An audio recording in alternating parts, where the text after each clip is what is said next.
Alors, aujourd'hui, c'est donc eh bien, évidemment la fête de Notre-Dame, la fête des mères.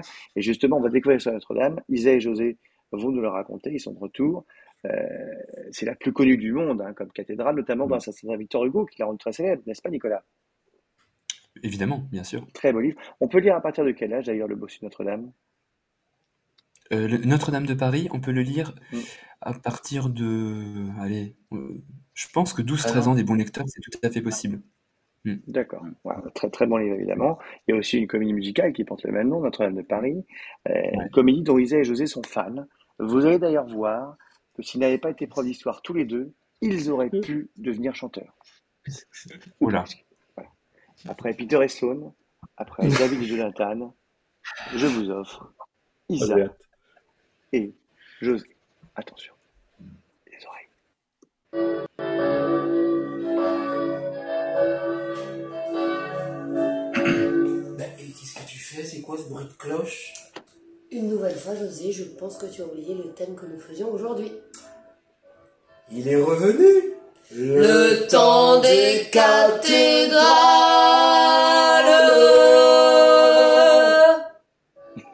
Le 24 mars 1163. Eh bien, ce jour-là, on pose la première pierre de la cathédrale Notre-Dame de Paris, le 24 mars 1163. Cette cathédrale ne sera terminée que 182 ans plus tard. 182 ans plus tard, C'est en énorme. 1345. Et oui, à cette époque-là, les cathédrales, c'est une construction qui dure pendant, vous le voyez, des centaines d'années. Alors, qu'est-ce que c'est une cathédrale? Moi, je ne le sais pas. C'est Isabelle qui va nous le dire. Isabelle, c'est à toi. Une cathédrale, c'est d'abord un bâtiment religieux chrétien. Alors, c'est pas n'importe quel bâtiment religieux. Il y a les églises paroissiales qui sont les sièges des prêtres, et puis il y a les cathédrales qui sont les sièges des évêques. Pourquoi on dit cathédrale? Parce que le siège de l'évêque, ça s'appelle une cathédrale. Donc son siège, c'est la cathédrale, Ah, et l'église, c'est la cathédrale. Alors, ce qu'il ne faut pas oublier de dire, c'est qu'un évêque, c'est un personnage très haut placé dans la hiérarchie du clergé catholique. Le prêtre est en dessous, église paroissiale, l'évêque est au-dessus, église cathédrale. Et les cathédrales, comme celle de Notre-Dame de Paris, celles-là, elles ont un style particulier qu'on retrouve d'ailleurs pas seulement à Paris.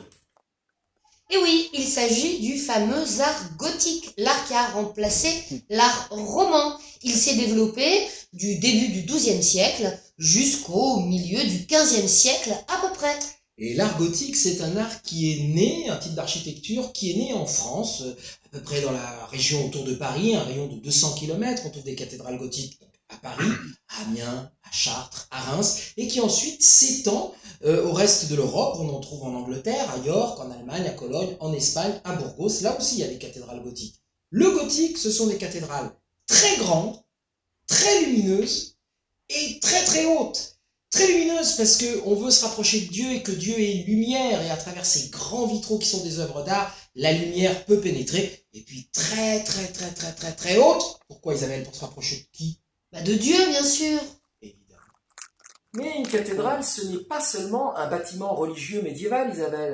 Évidemment, une cathédrale, c'est aussi le bâtiment le plus important d'une ville à partir du Moyen-Âge, et ça au moins jusqu'au XIXe siècle. Eh bien, c'est vrai que c'est autour de la cathédrale, qui était construite au centre géographique de la ville, que s'organisait toute la vie urbaine. C'est autour de la cathédrale qu'on trouve les autres lieux de pouvoir, le pouvoir municipal bien sûr, mais par exemple quand on pense à Paris, le pouvoir royal, l'ancien palais royal se trouvait là aussi. C'est là aussi sur le parvis de la cathédrale que se déroule toute la vie sociale de la ville. Et ça va durer jusqu'à une époque assez récente. La cathédrale, c'était le bâtiment le plus imposant, le plus beau, le plus haut de la ville, Isabelle. Et oui, tu as complètement raison, José. Tant que le dôme des Invalides, où se trouve le tombeau de Napoléon, la tour Eiffel et bien sûr la tour Montparnasse, ce sont les flèches de la cathédrale Notre-Dame de Paris qui sont les éléments urbains les plus élevés de Paris. Waouh! Alors aujourd'hui, ça reste quand même un monument incontournable, au-delà du religieux quand même. C'est l'un des monuments les plus visités de Paris, donc de France, donc du monde, et ce malgré évidemment l'incendie qu'il y a eu malheureusement en avril 2019 et qui limite fortement bien sûr les visites à l'heure actuelle. Mais Isabelle, ce qui montre quand même l'importance de la cathédrale de Notre-Dame de Paris, c'est que Victor Hugo lui a dédié un roman, et dans ce roman, la cathédrale Notre-Dame de Paris est véritablement le personnage principal. incroyable. Incroyable.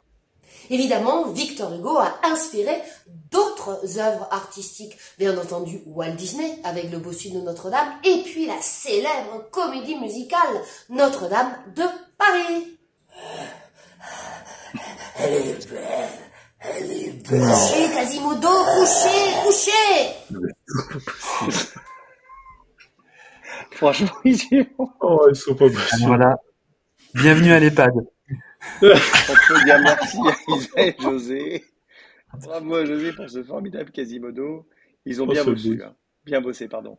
Euh, Ils ont bien bossé. Non, c'est formidable. J'ai adoré le Sagepa sur la tour Montparnasse. Je pense que ça m'a fait ma journée. Je l'ai vu il y a 2 jours quand on a préparé l'émission. Ça m'a beaucoup fait rire. Bref, on reviendra tout à l'heure sur le jeu concours puisque nous avons déjà une bonne Ouh, réponse. Ah, il se passe un truc. petite, Attends, vous êtes en train de bouger dans tous les sens. Je sais pas ce qui se passe. Un Euh, effet. En tout cas, on va continuer après Notre-Dame de Paris à parler de choses gigantesques avec toi, Erwan, puisqu'on va parler de quelque chose qui est vraiment big, mais genre méga big. On est parti.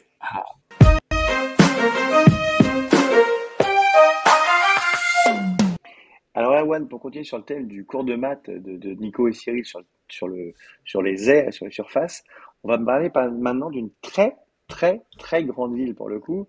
Une ville, figurez-vous, qui est 11 fois plus grande que Paris en superficie. Elle s'étend sur 1214 kilomètres. Et Paris, c'est juste kilomètres carrés. Et Paris, c'est juste 105 kilomètres carrés. Et une ville aussi 4 fois plus peuplée que Paris. Des chiffres qui pourraient nous faire tomber dans les pommes. Hein.